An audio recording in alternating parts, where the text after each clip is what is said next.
So magkano ba talaga ang sweldo dito sa Canada? Sabi nila mataas daw. Yung iba sabi nila mababa. Pero eto yung totoo.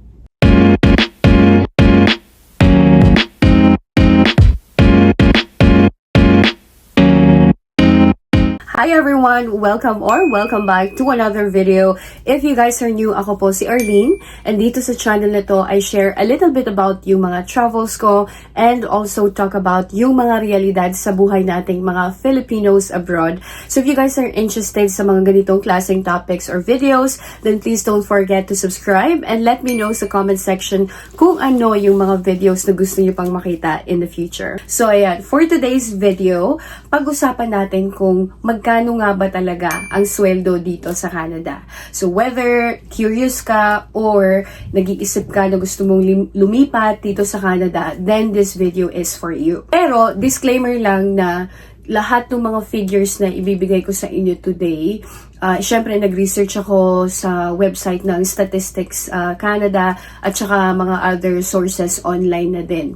However, yung ibibigay kong mga figures nga is general siya. Meaning to say, eto lang yung parang average na mga figures per provinces. So yun din, hahatiin ko siya per province at saka mainly doon sa mga pinaka-main na mga provinces dito sa Canada. Because kung nag-iisip kayong lumipat dito sa Canada, kailangan yung isipin muna na iba-iba talaga yung rate per province, right? Iba-iba yung mga taxes at saka yung percentage ng mga taxes na nakakaltas sa sweldo. Another thing is, for example, sa Quebec, dalawa yung tax na nakakaltas. Other provinces, I think, isa lang. So those are the things that you guys have to parang need to understand if you guys are interested na lumipat dito sa Canada. Pero, magsimula tayo doon sa minimum wage. So, ibibigay ko sa inyo yung mga range per yung mga most common na mga provinces dito.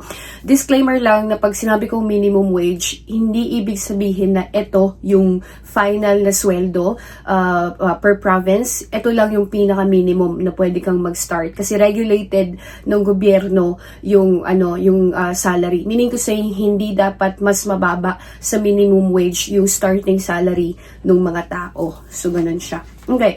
So, umpisahan natin sa British Columbia. So, doon, ang minimum wage is $17.85 per hour to ha. Kasi usually, ang swelduhan dito sa Canada is hourly. Okay? Ontario naman is $17.60. Sa Quebec, $16.10. Manitoba, $16. Alberta, $15. Tsaka sa Nunavut, yun yung pinakamataas, $19.75. Giginawin ka lang ng very, very light. Pero, on an average, nagre-range ng $15 to $19.75 per hour, yung parang minimum na sweldo nga dito sa Canada. Gross pa to, ibig sabihin meron pang kaltas, tax, yung CPP at saka yung unemployment. So that pag nawalan ka ng trabaho, meron kang makukuha na benefit sa government until makahanap ka ng trabaho. So again, i-explain ko lang na hindi ibig sabihin na ito na yung final, ito lang yung minimum wage dito. Magpe-play pa yung experience mo at saka yung certifications and all, pwede pang tumaas yung minimum wage.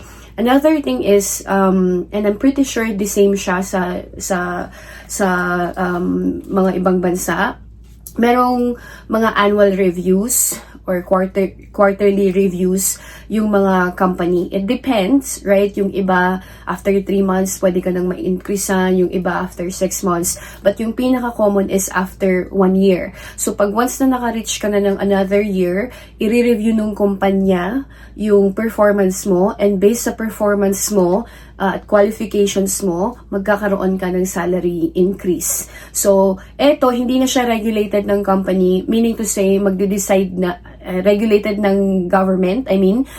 So, ang company na yung magde-decide kung ano yung percentage ng increase na ibibigay nila sa mga employees nila. Usually, ang ginagawa ng mga businesses is that tinitignan nila yung mga ranges sa labas. Meaning to say, on an average, magkano ang sweldo ng ganitong posisyon, na merong ganitong experience, and based on that, saka sila magbibigay ng salary increase. Ganun siya. So ngayon naman, ibibigay ko sa inyo kung magkano yung average na salary per mga different na categories. So start tayo dun sa mga entry level na mga positions. Sa mga food services like sa McDo, mga ganyan, Burger King, mga ganyan, on an average, ang salary nila is from 30 to 38K annually. Okay? Mga warehouse naman or mga delivery support, mga ganyan, nagre-range siya ng 32 to 45K. Admin assistant, 35 to 45K. So again, average to. Okay? Doon naman sa mga mid-level, right? Mga customer service representative, on an average, nasa 38 to 50K annually sila. Mga LPN, 45 to 60K. Mga truck driver naman, 45 to 65. So again, pwede pa itong tumaas, depende sa experience mo. So usually, yung mga mas mararaming mga experiences, mas matataas na yung sweldo nila. And let's say for example, meron ka ng experience, kunyari LPN ka, no? Tapos meron ka ng 5 years of experience and meron kang mga certifications. Hindi ganito usually yung parang starting mo, but again, i-depend siya nung company based doon sa sarili mong mga experience. Okay, so next na category is dun sa mga professionals, yung mga may mga diploma, mga ganun-ganun. So registered nurses, nagre-range ng 60 to 80K. Software, mga engineers, mga ganyan, or sa software industry, nagre-range sila ng 60 to 95 plus K annually. Mga accountant naman, 50 to 80K annually. Mga project or operations manager, 65 to 90K plus pataat annually. And then mga engineers, 70 to 100K plus annually. So, ayun siya.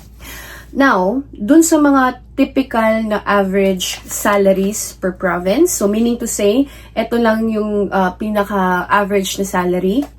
Sa Alberta, ang usual na salary doon ng mga tao is 71K annually, Ontario 69K, BC 68K, QC or Quebec 65K, sa Saskatoon 66K, Manitoba 60K, Nova Scotia 60K, Nunavut 90K. Sa Nunavut talaga yung pinakamataas. Pero giginawin ka talaga ng bonggang-bongga dito. Tapos sa mga Northwest territories 92K. Overall, ang typical na average salary sa buong Canada is 65K. Okay? And usually naman yung typical na average na hourly, okay? So kanina is yung minimum na salary. Pero ito naman is yung typical na average salary, hourly salary per province. So ibibigay ko lang yung mga main na mga provinces. So Ontario, usually 32 per hour. Quebec is 29 per hour. BC is 35 per hour. Alberta is 31 per hour. And then Manitoba is 35 per hour. So kung napapansin niyo, nag-iiba-iba talaga yung range per provinces because merong ang tawag dito, pag ibang provinces, minsan mas mataas talaga yung cost of living doon. Like for example, sa BC, ganyan sa Ontario, kaya mas mataas din yung sweldo. Versus dun sa mga ibang provinces na mas mababa yung mga typical na mga sweldo, ang kaso mas mababa din yung yung cost of living nila doon. So yun yung mga typical na mga swelduhan dito sa Canada if you guys are interested. Ngayon, kung gusto nyong malaman yung mga specific na sweldo dun sa specific na industry na gusto ninyong pasukan, then I highly suggest na mag-research kayo online. Usually, nag-check ako sa Statistics Canada or sometimes, ang ginagawa ko, nagpupunta ako sa Indeed or sa LinkedIn, tapos isa-search ko yung position and usually makikita mo yung mga typical na mga salaries doon. And before we end, I just like to add as well and reiterate ko lang na nagmamatter po talaga yung number of experience mo, years of experience, at saka yung mga certifications na meron ka. Kasi merong mga certain companies na mas tataasan nila yung offer nila sa'yo kung meron kang years of experience or depende sa years of experience mo at saka kung meron kang mga certifications. Usually, yung mga merong mga diploma, mga ganyan, matataas talaga yung mga swelduhan nila. For example, especially sa IT, umaabot yung mga yan or minimum na salary ng mga yan is 100K annually. Tapos, usually though, mas mataas pa. 120, 150K, mga ganyan sa software, mga software engineer, mga ganon na mga klaseng position.